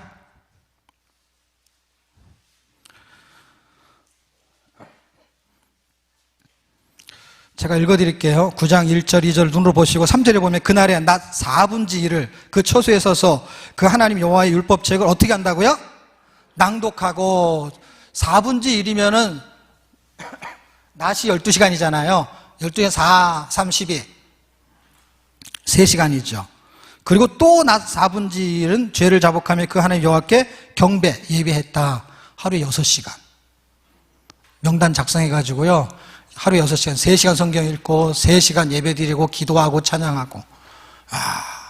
근데 여러분은 더 대단해요. 아침 9시에 와가지고 어제는 저녁 9시까지 6시간이 넘었잖아요. 네? 그게 개혁을 일으키는 데 중요하다는 거예요. 기도와 말씀이 개혁을 일으키려면 그걸 담아내야 되거든요. 네. 말씀을 담아내는 통을 말통이라고 해요. 말통. 김치를 담아내는 거는 김치통. 여러분은 말씀을 담아내고 있는 거예요. 그 통을 넓히셔야 돼요, 통을. 네. 자, 그냥 느헤미야는 거기까지만 합시다. 왜냐하면 느헤미야의 더 중요한 거는 기도에 대한 이야기인데 지금 그 내용을 할 시간이 없고 일단 에스더서하고 시가서 5권은 의미부여만 할게요. 어차피 분량이 되게 많아서. 자, 에스더서로 가겠습니다. 에스더서는 10장으로 되어 있고 내용이 뭐라 그랬죠? 주제가? 조서라 그랬어요. 조서. 그래서 잔치 이야기 이런 거는 내용의 표면적인 이야기예요. 그럼 잔치의 표면적인 게 의미가 있냐? 있죠. 어떤 의미냐? 불임절 잔치. 진짜 잔치는 무슨 잔치냐? 역전의 잔치, 역전. 인생이 역전되는 거고 죽을 상황이 회복되는 거예요. 근데 제가 왜 조서라는 단어를 쓰느냐? 조서라는 단어가 더 핵심적인 단어예요. 아까 우리가 에스라서, 느헤미야서 이렇게 봤잖아요. 거기 잘 읽으면은, 그리고 다니엘서도 보잖아요. 그러니까 몇 권의 책을 봐야 되냐면 이 에스더서를 하나 이해하려면은 에스라, 느헤미야, 그 다음에 다니엘서 보시면 돼요. 그러면 거기에 뭐가 써있냐? 조서가 써있어. 조서. 왕이 조서를 꾸미잖아요. 내리잖아요. 그럼 절대로 바꿀 수가 없어요. 다니엘서에서도 2번이나 내리거든요. 3장과 6장에 느부갓네살 왕이 한 번 내리고 그 다음에 다리오 왕이 한 번 내리고 어떤 사건이 있을 때 내려요. 근데 그 조서가 얼마나 위대하고 대단하냐면 에스라, 느헤미야서 오게 되면은 그 조서 때문에 성전을 건축할 수도 있고 중단되기도 하고 그 다음에 그 조서 때문에 다시 성벽을 재건할 수도 있고 하는 건 다 조서 때문에 그래요. 조서의 위력이 엄청나다는 거야. 생명과 사망이 뭐로 결정지어지냐? 판결문, 그 다음에 왕이 내린 그 명령 같은 조서, 그 조서가 딱 꾸며지는데 그 조서가 꾸며지는 게 딱 2개예요, 2개. 그게 핵심이에요. 그것 때문에 나타나는 절기가 불임절인 거예요. 그러니까 불임절을 이해하려면 조서를 아셔야 돼요, 조서. 자, 3장 12절과 8장 9절 2개를 적어 놓으세요. 3장 12절.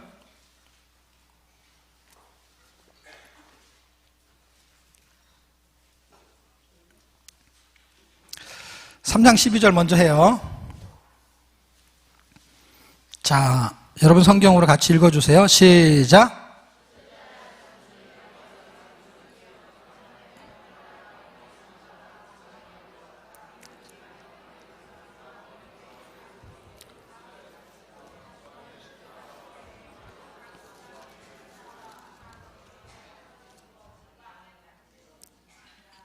예, 감사합니다. 예. 정월 13일, 거기에 날짜를 써보세요. 1월 13일이에요. 1월 13일 날, 하만의, 명을 따라 왕의 대신과 쭉쭉쭉쭉, 아하수에로. 이거 읽을 때 어떻게 읽으면 아하수에로. 그러니까 아하수에로 왕이, 조서를 쓰게 하죠. 근데 이제 그 조서를 쓰는 내용, 지금 뭐 에스더 공부하려면 뭐 에스더가 누구이며 그 다음에 에스더가 왕위를 얻게 된 과정 뭐 이런 걸 다 설명해야 되는데 그거는 1, 2, 3장 쭉 읽으면 다 나오거든요. 그런데 그런 사건, 그렇게 진행된 사건 속에서 지금 에스더 속에서 하만이라는 사람이 등장하고 이 조서를 꾸미게 되는 배경은 그냥 스토리에 다 있어요. 그 스토리는 간단해요. 여기에 등장인물의 핵심적인 사람은 에스더만 있는 게 아니라 사실은 하만하고 모르드게 두 사람이 중요해요. 어차피 아하수에로 왕이나 에스더는 중요한 등장인물 중에 하나예요. 그런데 실상은 그 대리인과 같은 사람이 누구냐면 하나는 하만이고 하나는 모르드게예요. 그래서 이 하만은 그 당시 이제 아각 사람이죠. 아각 사람. 아각 사람은 그 아말렉 사람인 거 아시죠? 아말렉의 족속이에요. 아말렉의 족속은 언제부터 대적이 되냐면 출애굽기 17장부터 등장을 해요. 그리고 하나님이 대대에 싸우시라 이렇게 말해요. 다시 말하면 아말렉과의 전투를 잘 생각해 보세요. 모세 때 싸워요. 근데 싸울 때 어떻게 해서 이기느냐? 기도로 이겨요. 기도로. 손을 들었다 놨다 하는 거 기억나시죠? 그게 아말렉 전투야. 그리고 나서 500년이 지나요. 그때 여호수아가 싸웠어요. 그렇죠? 여호수아 전쟁은 여호수아가 하거든요. 모세가 손을 들면 여호수아 싸우는데 그 대적이 누구냐면 아말렉이에요. 그리고 500년이 지나면은 BC 천년경이죠. 이게 1500년이니까. 그때는 누구냐면 사울이 등장해요. 13장 기억나십니까? 지난번 제가 설명했던 거. 그게 아말렉 전투. 15장이네, 15장. 13장은 블레셋이고 15장이 아말렉과의 전투. 500년 지나서 아말렉과의 전투에서 사울이 자기 욕심으로 싸워서 아각 왕을 살려줘요. 그래서 그 아각 족속이라 그래. 아각 사람이라 그래, 하만을. 그 살려줬던 그 아각 그 왕은 죽였지만 그 씨가 살아남았던 거예요, 씨가. 진멸하지 않았던 것이 여기서 증명이 되는 거예요. 진멸하라고 했는데 진멸하지 않았던 것이죠. 그리고 500년이 지나요. 그때가 이때요. 이게 478년경이거든요. 그러니까 약 500년이죠. 또 500년이 지나요. 그리고 에스더하고 싸워요. 대표적인 인물이 에스더니까. 그런데 여기서는 뭘로 싸워서 이기느냐? 여기서는 조서로 싸워요, 조서로. 그러니까 문서로 싸운단 말이에요, 문서로. 문서가 굉장히 중요한 것이죠. 처음에 뭘로 싸워요? 기도로 싸우고, 두 번째 뭘로 싸워요? 욕심으로. 세 번째 뭘로 싸워요? 조서로 싸우는 거예요. 이게 1000년의 전쟁입니다. 누구하고? 아말렉하고. 그래서 이 싸움이 서로 씨를 멸절하려고 해요, 싸움이. 자, 발단의 전개는 어떻게 되는 거냐면, 이렇게 역사의 흐름 속에서 이제, 하만이 총리급이에요. 대통령 다음에 총리가 두 번째 2인자라면 여기서 직책을 총리라고 쓰진 않아요. 그렇지만 총리급이에요. 2인자급이에요. 이 사람이 왕궁에 들어갔다가 이렇게 나가고 왔다 갔다 하면은 왕궁에 있는 문지기가 보통 다 인사하잖아. 이렇게 하든지 이렇게 하든지. 인사를 하는데 다 인사를 하는데 누구만 인사를 안 해요? 모르드게만 인사를 안 하는 거예요. 그래가지고 뭐 잘 몰라서 그래. 내가 이번에 총리가 된지를 몰라서 그랬는가 봐. 이렇게 후배, 부하 이런 사람들을 이렇게 애가 설명을 한 거죠. 모르드게한테 알아듣게 설명해라. 모르드게한테 알아듣게 설명을 했어요.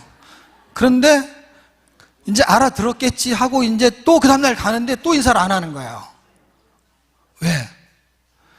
모르드게니까. 아무리 말해도 모르겠다는 거예요.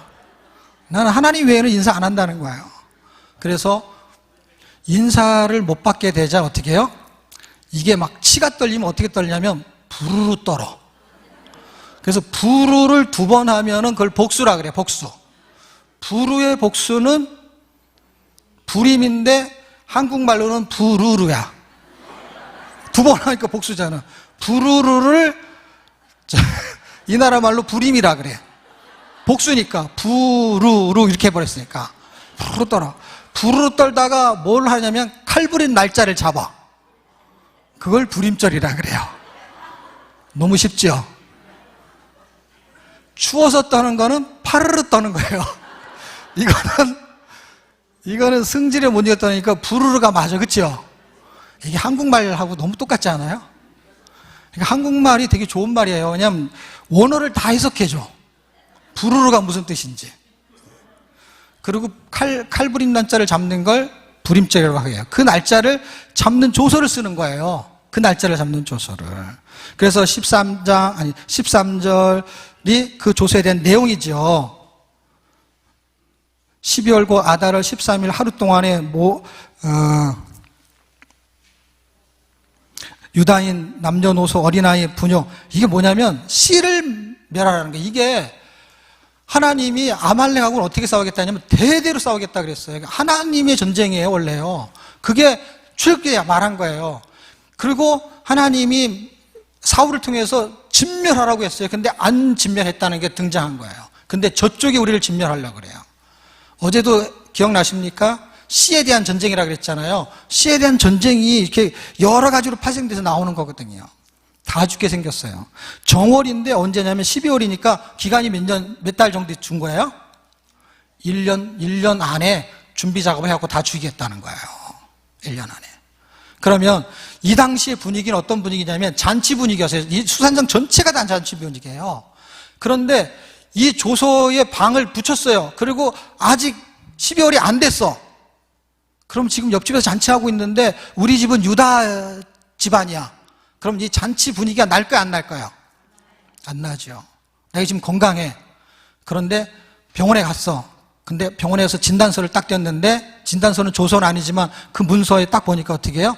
이제 지금 1월 13일인데 딱 거기는 12월이면 이제 12월 이상은 올해를 못 넘깁니다. 이렇게 돼 있어. 그러면은 밥맛도 막 떨어지고 갑자기, 아직 생생하게 살아있는데 그걸 시한부 인생이라고 합니다. 아직 우리는 날짜를 정확하게 모르는 것 뿐이지 우리도 사실은 뭐예요? 시한부 인생이에요. 근데 이 사람들은 날짜를 딱 받아놨네. 그러니까 잔치뿐이지만 이 사람들만 초상집이었어요. 이거를 역전시키는 게 뭐냐? 또 다른 조서밖에 없는 건데, 사실은 내막을 자꾸 얘기하면 시간이 많이 가서 얘기를 못하는 것 뿐이죠. 조서가 갑자기 만들어진 건 아니에요. 하여튼 여차 해가지고 하여튼간 하만을 죽이려고 하는 그 장대에 누가 달려요? 하만이 달리고, 그렇게 된 상태의 사건도 에스더가 죽으면 죽으랴 이 사건도 있고, 그렇죠? 그걸 제가 다 얘기할 시간이 없어도 여러분이 다 아시잖아요, 그렇죠? 그런 상황에서 사실은 죽으면 죽으랴 하면서 만나가지고 하고 싶었던 이야기가 뭐냐면 이 조서를 취소해달라 이 이야기였었어요. 그런데 그 얘기를 했는데 왕이 이 에스더를 얼마나 총애하냐면 나라에 얼마큼도 주겠다고요? 절반이라도 주겠다고 하는 그 왕이 종이 쪽지 하나를 찢어버리지는 못해요. 종이 쪽지를 찢어버리는 게 낫겠어요? 땅을 절반 주는 게 낫겠어요? 가치가 이 종이 쪽지는 그 땅을 살 수 있는 문서가 아니에요. 그런데 자기 왕권하고도 관련돼 있는 거예요. 그게 그걸 뭐죠? 지금 와스디라는 사람이 왕후였잖아요. 왕후도 왕후궁이 있다고요. 자기 세력이 있다고요. 이것도 세력이 글로 가는 거예요. 그러니까 그렇게 주는 게 쉬운 게 아니에요. 그러면 종이 쪽지를 찢어버리면 되는데, 내용을 읽어본 즉 왕이라도 조서의 어인이 찍히면 왕도 그거를 금할 수 있다 없다? 없다. 저는 이 성경을 읽다가 에스더는 복음 중에 복음이구나. 이게 하나님이 나오니 예수님이 나오니 안 나오니 그 얘기하는데요. 어떻게 안 나오는 이 내용을 어떻게 그리스도를 그렇게 기가 막히게 묘사할 수가 있을까? 불임절이라는 거를 부활절로 비유하는데 그것보다도 훨씬 능가하는 게 뭐냐면 이 조서 자체. 이 조서 자체를 절대로 변경할 수 없다는 거예요. 그러니까 지금 내가 에스더예요. 그럼 어떡하냐고. 이거 다 죽게 생겼어요. 이거는 그냥 하만은 죽었지만 뭐는 살아있어요? 조서는 살아있는 거예요. 그러니까 이게 조서라니까. 이게 살아있단 말이에요. 그러니까 어떻게 해요? 이 조서를 그대로 시행하겠다는 거예요. 그럼 다 죽는 거예요. 날짜 지나면 다 죽는 거예요. 그래서 또 한 번 찾아갑니다. 찾아가서 상황을 얘기하니까 그러면 조서를 하나 더 써라. 조서를. 그게 8장 9절입니다. 8장 9절.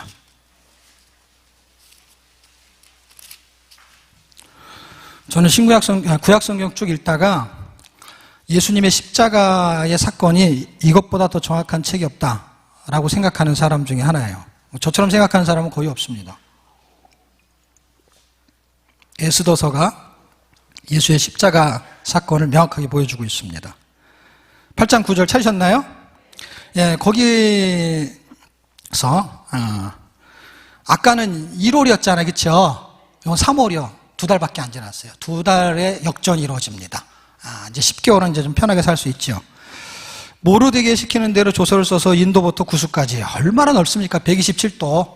예? 거기에 다 파벌을 띄워가지고 이 조서를 방을 붙이는 거예요. 옛날로 말하면 방을 다 붙이는 거예요. 그리고 11절 조서에는 왕이 여러 고을에 있는 유다인에게 허락하여 저희로 함께 모여 스스로 생명을 보호하여 뭐냐면 첫째 조서도 살아있고 첫째 조서 살아있다는 건 뭐냐면 죽일 수 있다는 거 없다는 거야. 있다는 거죠. 그러니까 또 하나의 조서는 뭐냐면 그 조서에 대항해서 싸우라 이 말인 거야. 싸울 수 있는 권한의 조서를 주는 거야. 각도의 백성족 세력을 가지고 자기를 치려하는 자와 그 처자를 죽이고 그 사람을 대항해서 하만의 족속이다 만약에 그러면 그를 죽일 수 있다라는 거예요. 싸우라는 거예요. 이거는요 일방적이지가 않아요. 이거 싸우는 거예요. 사탄의 세력과 우리가 싸우는 거예요. 근데 싸워서 이길 수 있는 힘이 여기다 실어줬다는 거예요. 여기다. 왜냐하면 모든 사람이 누구 편을 드냐면요 다 유다 편을 들어요. 하나님과 이 세상에 하나님이 하나님의 백성을 보호하고 있는 그 천군 천사가 다 누구 편을 들겠어요? 우리 편을 들죠. 쭉쭉쭉 더 읽으면 좋은데 이제 더 읽을 시간을 놓고 결정적인 그 에스더서가 복음이라는 걸 증명할 수 있는 거는 골로새서 2장을 읽고 여기 맞춰야 되겠는데 이거 시간이 다 됐네.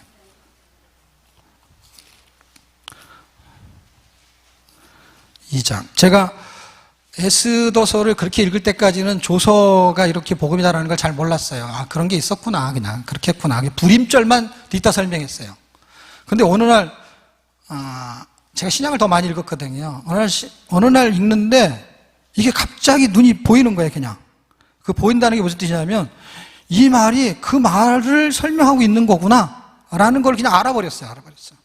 그게 2장 14절입니다. 찾으셨나요? 같이 읽어요. 시작. 우리를 거스리고 우리를 대적하는 의문에 쓴 증서를 도말하시고 제하여 버리사 십자가에 못 박으시고. 하나님도 율법을 폐하지 않으세요. 율법이 폐하됐다 하는데 그건 폐하진 게 아니라 완성됐다 하는 게 의미가 더 맞아요. 그런데 율법의 기준을 폐하지 않는다는, 다시 말하면 죄 싹슨 사망은 그대로 살아있다 이 뜻이에요. 이걸 대항하는 거를 대항마를 내보내는데 그게 율법의 하나님의 한 의가 나타났으니 이렇게 대조적인 거야. 모르드게의 조서는 율법과 같은 거 하만의 조서는 율법과 같은 거고, 이 신약으로 말하면 모르드게의 조서는 복음과 같은 거예요. 그래서 두 조서가 살아있는 거예요. 처음에는 율법밖에 없었죠. 근데 로마서를 읽으면 율법 외에 하나님의 한 의가 나타났으니 그게 이거예요. 우리를 거스리고 우리를 대적하는 의문에 쓴 증서를, 이게 율법이잖아요. 이게 오늘 읽는데 이게 하만의 조서구나. 그걸 도말하시고 제하여 버리사 십자가에 못 박으시고, 그거를 십자가에 못 박아 버리는 거예요. 무력화시켰다 이거예요. 살아있지만 힘을 못 쓰게 만드는 거예요. 하만의 조서는 살아있었어요. 그런데 무슨 조서 때문에 힘을 못 쓰는 거예요? 모르드게 조서 때문에. 우리는 율법의 조서로 우리는 죄 싹슨 사망, 우리는 죽어야 돼요. 그 조서는 살아있는 거예요. 율법에 쓴 의문의 증서, 그게 조서예요. 그런데 그건 살아있는데 뭐가 등장한 거예요? 예수 그리스도 십자가 복음이 우리 안에 오게 됨을 통해 가지고 우리가 그걸 무력화시킬 수 있는 힘이 생긴 거예요. 놀랍죠? 자, 5권의 책은 이렇게 이해하시면 될 것 같아요. 시편은 새 노래를 말하는 건데 구원의 복과 영생의 복을 말해요. 미안하지만 설명할 시간이 좀 없을 것 같고 어쨌든 설명해도 이것도 1시간이에요. 왜냐하면 장이 많고 설명하려면 이렇게 부연 설명을 할 수밖에 없어. 제가 만약에 이거는 하만의 조서는 율법이고 모르드게의 조서는 복음입니다. 이렇게 하면 무슨 말인지 모르잖아. 그렇죠? 설명을 할 수밖에 없는 단점은 있는데 어쨌든 시편은 구원의 복, 새 노래지만 구원의 복과 영생의 복이에요. 그래서 그게 새 노래예요. 그래서 성경 구절만 하나 적어 놓으세요. 지금 욥기를 안 했잖아요. 욥기. 그렇죠? 욥기도 안 하고 시편도 안 하고 참한다. 어쨌든 못해요. 그러니까 못하는 게 10분 만에 하기가 제 실력이 딸려가지고 10분 만에 설명을 못해요 제가. 그러니까 욥기는 아까 제가 말한 대로 야고보서 5장 11절 그거는 고난은 맞지만 고난을 이기는 그 힘은 있어야 되잖아요. 그게 인내라고 딱 해놨어요. 안 그러면 욥기를 다 읽어도 지역적인 걸 가지고는 관통이 안 되는데 인내라는 걸로 관통이 되고 거기에 부연적으로 좀 도움이 되는 성경 구절이 하나 만약에 필요하다 그러면은 로마서 5장 3절 환난은 인내를 낳고 인내를 연단을 낳고 연단을 구원을 이루니라. 하나님의 소망이 구원이에요. 그래서 출발이 환난인데 환난을 고난으로 표현한 거예요. 욥의 환난 고난. 시간 없지만 제가 하나만 더 얘기한다면은 원래 욥이 뭔가 잘못했어요. 잘못을 안 했는데 고난이 임했어요. 그게 성경에 써 있어요. 까닭 없이 써 있어요. 그러니까 이유가 없다 이 뜻이에요. 까닭 이유잖아요. 이유 없이 어려움이 왔다 이 뜻이에요. 여러분이 어려움이 닥칠 수 있어요. 저 사람은 예수를 잘 못 믿어서 저는 어려움이 왔나? 그렇지 않아요. 예수를 잘 믿어도 어려움이 와요. 바울도 그런 거잖아요. 까닭 없이 온 거를 비난하면 안 돼요. 질병이 올 수도 있고 어려움이 올 수도 있어요. 요한복음 그 9장에 보면은 날 때부터 소경이 있는데 저거 누구 죄 때문입니까? 했을 때 예수님이 뭐라 그랬어요? 그건 누구의 죄 때문이 아니라 그랬잖아요. 그러니까 그 사람한테 이유가 없는 거야. 까닭 없으면 똑같은 거예요 지금. 그러니까 까닭이 없다라는 건 뭐냐면 나한테 까닭이 없지만 이걸 허락한 사람한테는 까닭이 있을까요? 없을까요? 까닭 없음의 까닭은 뭘까요? 그건 통닭이지 뭐. 닭을 깠으니 그게 깐닭이라고 해야 되나? 깐닭. 알닭이라고 해야 되나? 알닭. 어쨌든 까닭이 없다는 얘기는 나한테 까닭이 없지만 누구한테는 까닭이 있어요? 하나님한테는 까닭이 있는 거예요. 그러니까 영광이 걸린 싸움이에요. 고난은. 우리에게 고난이 있어요. 근데 그거는 나한테 이유가 없지만 하나님은 이유가 있어요. 그래서 의인이 고난을 받는 거예요. 잘못해서 받는 게 아니라. 거기는 하나님의 영광이 달린 거예요. 그럼 영광을 돌리게 하려면 어떻게 되느냐? 야고보서 5장 11절 뭐라고요? 인내. 그건 하나님의 선하심을 믿고 참아내는 수밖에 없어요. 기도하고 인내하는 거예요. 그럼 결말이 어떻다? 좋다. 결말이. 그게 욥기예요. 시편은 영생의 복, 구원의 복, 영생의 복인데 그거는 요한계시록 그것 좀 적어보세요. 요한계시록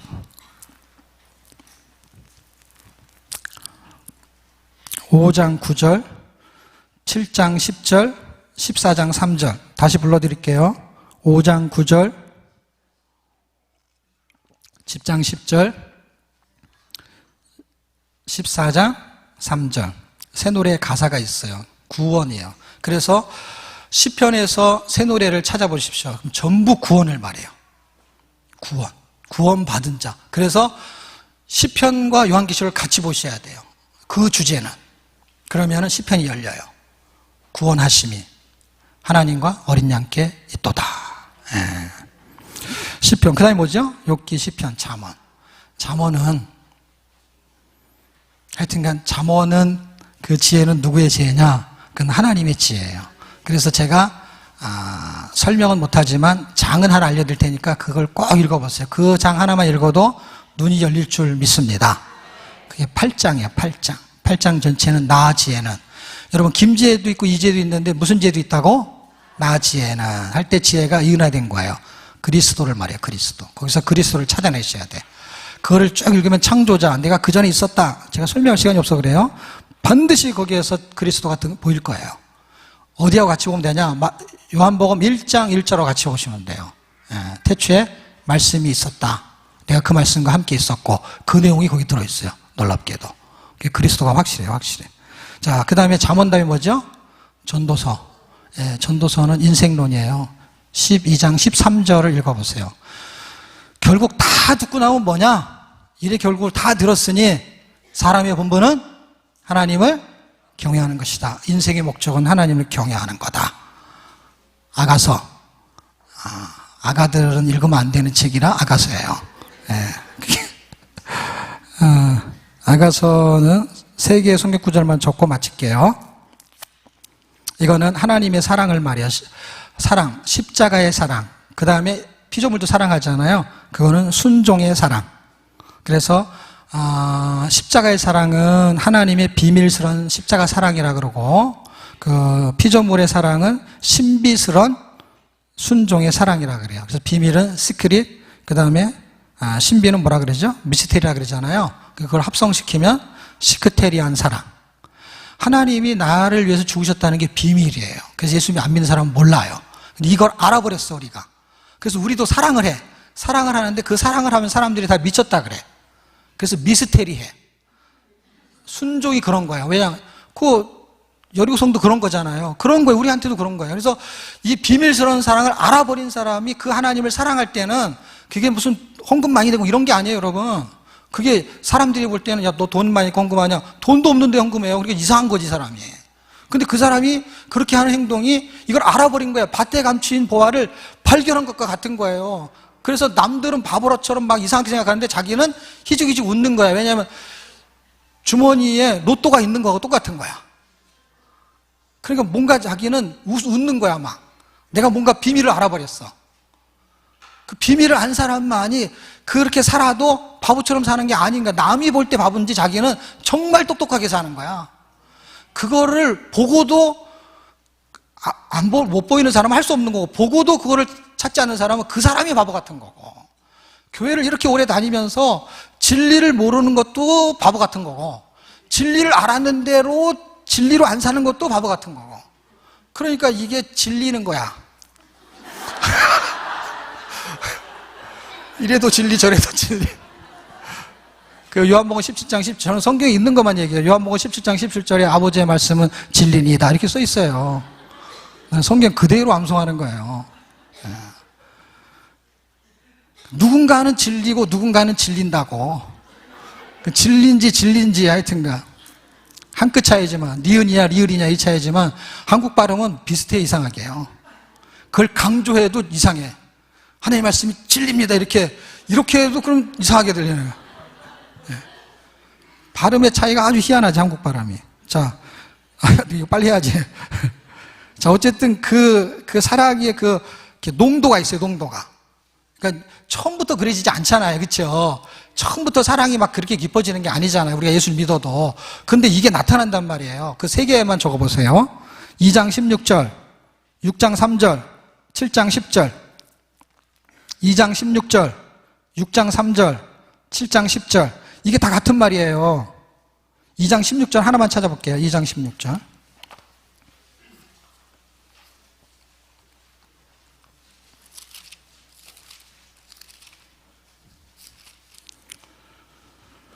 찾으셨나요? 시작. 나의 사랑하는 자는 내게 속하였고 나는 그에게 속하였구나. 예, 거기까지. 이거를 2장 16절, 6장 3절, 7장 10절이 다 이 구절이 들어있는 거예요. 7장 10절은 약간 변형이 있긴 하지만은 요 내용이 3번 반복한다는 뜻이에요. 그런데 3번 반복하는데 문장을 자세히 읽어보면은 첫 번째는 이런 거예요. 나는 사랑하는 자는 내게 속하였고 나는 그에게 속했다 해서 그쪽이 나한테 속했다는 거예요. 이게 원래 이렇게 되는 거예요. 보세요. 내가 구원받으면 임마누엘 예수 그리스도가 내 안에 들어오는 거죠. 그렇죠? 그러니까 내가 기준이 돼서 그가 나한테 오는 거고, 그렇죠? 그 다음에 내가 그리스도 안에 들어가는 거고. 이게 자기 중심적인 고백이에요. 2장 16절. 6장 3절에 가게 되면 그리스도 중심적인 고백, 다시 말하면 내가 그리스도 안에 있다, 이게 강조가 돼요. 나도 그 안에 있고 그도 나 안에 있어요. 근데 우선순위를 어떻게 두냐면은 처음엔 나한테 둬요. 나한테. 두 번째는 나도 그리스도 안에 있다, 나도 속해 있다 라는 거죠. 그래서 그리스도를 좀 세워요. 처음에는 자기 중심이다가 그 다음에 그리스도 중심으로 가요. 그리고 세 번째 7장 10절에 가게 되면은 예수로 사는 고백, 자기를 부인하는 고백으로 나와요. 그 문장의 느낌이 그렇다는 거예요. 똑같은 이야기인데 느낌이 좀 다르단 말이에요. 이제는 달라요. 결국 무슨 얘기예요? 이게 우리가 뭐 사연리 같은 거 전도하다 보면은 동그라미 그려놓고 이게 마음이야. 그 다음에 이렇게 뭐 기억자 같은 거 하나 그려놓고 의자.